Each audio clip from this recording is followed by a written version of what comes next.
Right, got Lily the Bonnie. I've done a couple of modifications on her, so it'll be starting her up again now.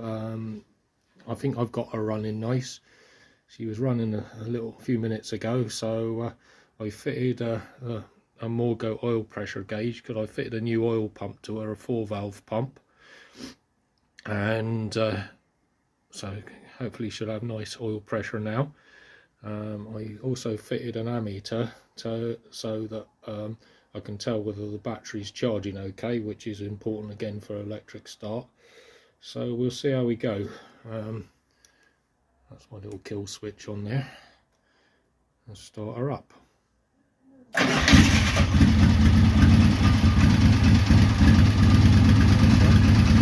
She's ticking over about 1000 RPM.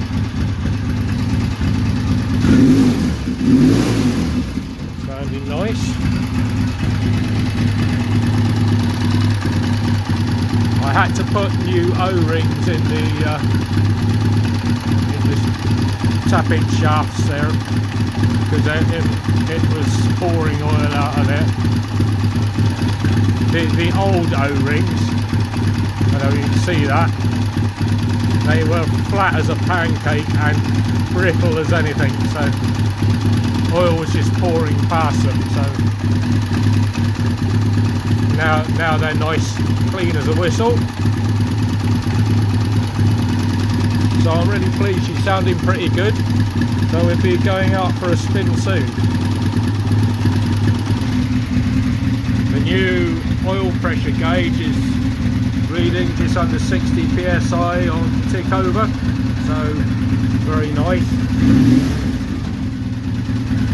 And the ammeter is positively charging.